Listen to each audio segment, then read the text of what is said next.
이번 대선 출마 후보들 중에는 단골 손님들도 있죠. 정의당 심상정 의원과 국가혁명당 허경영 명예대표가 대표적인데요. 이 두 사람의 소식을 주민에서 짚어보겠습니다. 제 인생에서 쓰라린 기억 중 하나를 꼽으라면 아무래도 대입 재수일 텐데요. 고3 때 첫 수능을 망치고 다음 날 하굣길에 고개를 떨궜던 장면이 떠오릅니다. 갑자기 재수 얘기를 꺼낸 이유, 오늘 대선 N수생들의 이야기를 다룰 예정이기 때문인데요. 대학 입시 재수도 힘든데 5년에 한 번씩 찾아오는 대선을 무려 N수나 하다니요. 불굴의 의지를 가지신 분들입니다. 주민이 선정한 오늘의 첫 번째 인물, 정의당 심상정 의원입니다. 다양한 국민의 목소리를 듣는 자리가 아니라 국회에서 매일 얼굴을 맞대는 거대 양당 정치의 재탕이라면 여야정 협의체라는 거창한 이름을 붙일 필요도 없습니다. 정의당의 시간은 반드시 온다고 강조하던 심상정 의원, 지난 12일 대권 출사표를 던졌습니다. 정의당의 미래를 연길해 쓰임새가 있다면 후보의 자리에서 최선을 다하고자 한다라고 말이죠. 심 의원의 대권 도전, 이번이 벌써 네 번째입니다. 지난 2007년 17대 대선 때 민주노동당 당내 경선에서 고배를 마셨죠. 신바람 돌풍을 일으키면서 노회찬 후보를 누르고 2위를 차지하는 기염을 토했는데요. 결선 투표에서 권영길 후보에게 패하면서 눈물을 삼켰습니다. 이후 2012년 18대 대선 때는 진보 정의당의 후보로 나섰지만 중도 사퇴했는데요. 당시 무소속 안철수 후보의 야권 단일 후보직 사퇴 발표 이후 그 뒤를 따라서 자신도 물러난 겁니다. 진보적 정권 교체에 헌신하겠다면서 민주통합당 문재인 후보의 지지를 선언했습니다. 저는 오늘 진보정의당 대통령 후보직을 사퇴합니다. 저의 사퇴가 사실상 야권의 대표주자가 된 문재인 후보를 중심으로 정권 교체의 열망을 모아내는 계기가 되길 바랍니다. 세 번째 도전인 지난 2017년 19대 대선에서 처음으로 레이스를 완주했는데요. 당시 쟁쟁한 후보들 속에서 약 202만 표를 얻으면서 5위에 올랐습니다. 비록 선거에서 승리하진 못했지만 국민 여러분과 함께 이런 꿈을 같이 꿀 수 있어서 행복했습니다. 그리고 새로운 대한민국의 가능성도 확인했습니다. 그래서 저와 정의당 실망하지 않겠습니다. 그리고 2022년 20대 대선 심 의원은 또다시 링 위에 서기로 다짐했습니다.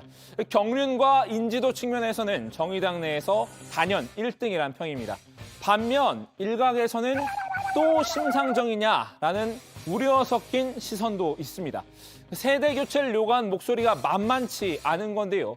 당대표 시절 이끌었던 21대 총선에서 성적이 기대 이하였다는 점도 리더십에 타격을 입혔었죠. 그럼에도 또 심상정이 아니라 역시 심상정이라는 평가를 받고 싶다는 심 의원의 바람, 이루어질 수 있을까요? 아니 도대체 이거 무슨 거론하면서 대부분이 혈액 도대체 몇 년 그러세요? 지난 얘기입니까, 여러분? 아직도 우려먹습니까? 국민들 실망할 겁니다. 앞으로 대통령 돼서 뭘 할 것인지를 말씀하셔야지 계속 재탕삼탕하면 무능한 대통령들이지 뭐예요, 그게. 여야는 심상정 의원의 출마가 어떤 변수로 작용할지 예의주시하고 있는데요. 이번 대선 여야 간 막판까지 승부를 예측하기 어려운 초접전이 예상됩니다. 51대 49 싸움에선 소수 정당 후보가 가져간 표가 오히려 더 큰 영향력을 행사할 수도 있습니다. 정의당이 캐스팅 보트를 쥐고 여야 모두를 이렇게 쥐락펴락하는 상황이 올 수도 있을 텐데요. 정의당은 정부의 정책이라면 무조건 찬성해온 집권 여당, 또 문재인 대통령과 여당이 하는 것은 무조건 반대해온 제1야당과 달리 국민의 입장에서 찬성할 것은 찬성하고 반대할 것은 반대해온 정당입니다. 먼저 여당의 입장에서 유리한 점을 살펴보자면요. 이번 대선에서도 정의당은 보수정당을 향한 파상 공세를 펼칠 것으로 보이는데요. 이념적으로 대척점에 서 있기 때문입니다. 향후 대선 주자 TV토론회에서 민주당과 함께 2대1 구도로 국민의힘 후보를 몰아세울 가능성이 큽니다. 그 노조가 강한 나라는 지금 다 복지국가가 돼 있고 경제 위기에서 튼튼하게 버티면서 경제 발전하고 있어요. 무슨 궤변입니까 도대체? 궤변이 아니라 궤변이 아니면 뭐예요? 가짜 뉴스지. 아니 말씀을 왜 그래 하세요? 내가 그 스트롱맨이라고 그래서 내 세게 안 보이려고 그런 이야기 했죠. 내 실제로 집에 가면 설거지 다 합니다. 저기 홍 후보님 예. 그렇게 웃어서 넘기실 일이 아닙니다. 아유, 웃어서 여성을 종으로 보지 않으면 그런 말씀 하실 수 없어요. 아니. 대한민국 모든 딸에게 이 자리에서 사과하십시오. 아니 말 바꾸시는 거 보니까 스트롱맨이 말을 아니라 바꾸는 게 나이롱맨이시네요. 아니고. 나이롱맨. 반면 민주당이 걱정하는 부분도 있습니다. 심의원이 선전할수록 진보 진영의 표가 분산되는 건 민주당으로서는 부담스러운 점입니다.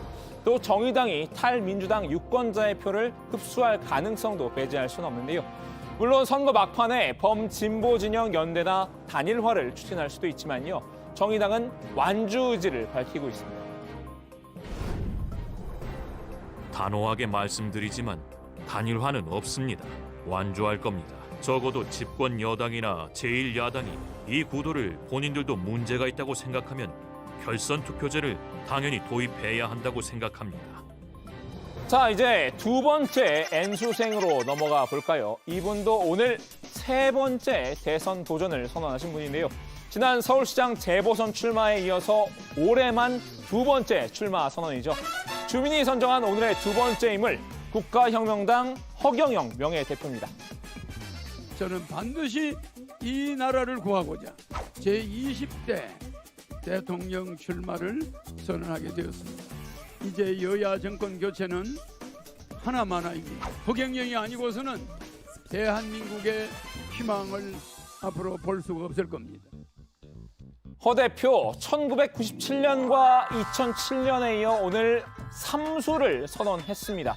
행주산성에서 출마 선언을 했는데요. 골룡포라도 입고 나올 것으로 예상했는데 장군 갑옷을 입고 등장했습니다. 주특기인 축지법 대신에 오늘은 백마를 택했는데요. 행주산성에서 백성들과 함께 일본군을 물리친 권율 장군을 연상시키기 위한 목적이었나 봅니다. 칼싸움과 돌 던지기 퍼포먼스를 선보였습니다. 자, 갈게요. 이제 없어요. 자, 갑니다. 8, 9, 가자!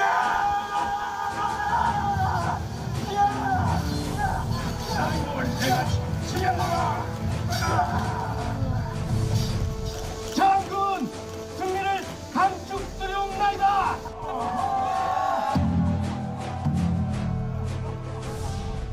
권율 장군의 볼맛을 봐라! 봐라! 내가 이 나라를 지키겠노라라고 쓰인 대형 백드롭과 난세 영웅이라는 문구도 눈에 띄는군요.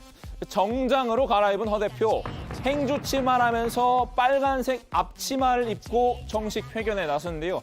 앞치마를 보니 저는 문득 이 장면이 떠올랐습니다. 제발 나와라 나와라요 나와라 이제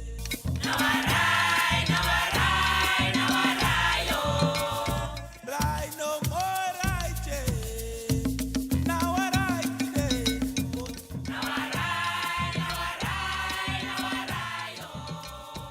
나오라는 주문 때문일까요? 결국 또 대선에 나왔군요. 허 대표 원조 정책 맛집을 표방하고 있죠. 지난 서울시장 선거 때도 맛보기로 내놨던 공약인데요. 국가가 연애와 결혼 그리고 출산까지 책임진다는 연애, 결혼, 출산 공영제입니다. 오늘도 현금 복지 공약을 대거 내놨는데요. 사실상 공영제 시즌2였습니다. 돈 때문에 결혼을 하지 못하는 젊은이들도 저희 TV 등장을 눈 빠지도록 기다리고 있습니다. 18세 이상 모든 국민께 1억 원 긴급 생계지원금을 지급하고 매월 18세 이상 1인당 150만 원씩 평생 국민배당금을 지급하며 결혼하면 1억, 주택자금 2억, 출산하면 1인당 5천만 원씩을 주어서 허 대표 자신은 탁월한 예지력과 경영 능력이 있다고 누차 강조했는데요. 인지도 역시 국민의당 안철수 대표 이상으로 올라왔다고 판단했나 봅니다. 제3지대 단일 후보로 우뚝 서고 싶다는 바람을 드러냈는데요. 안 대표에게 후보 단일화를 제안한 겁니다. 존경하는 국민의당 안철수 대표님께 정중하게 제안합니다. 국가혁명당과 국민의당 이 정당 차원에서 서로가 추구하는 정책에 대한 토론과 국민의 뜻을 묻는 국민 경선을 통하여 단일화할 것을 제안합니다. 안 대표가 단일화 토론을 받아들일지는 모르겠지만요. 분명 이번에도 관심을 끄는 데는 성공한 것 같습니다. 등장할 때는 이렇게 백마를 타고 등장을 하더니 퇴장할 때도 고급 외제차로 시선을 사로잡았습니다. 과거 한 유튜브 채널에 출연해서 10억짜리 차라고 밝힌 적이 있더군요. 자, 오늘은 이렇게 두 명의 대선 N수생들 소식을 살펴봤는데요. 이 두 사람의 열정이 이번 대선판에서 빛을 발할지 기대해 보겠습니다. 오늘 주민 한마디 정리합니다. 심상정의 4번째 도전, 신바람 일으킬까? 백마탄 허경영, 내가 난세 영웅.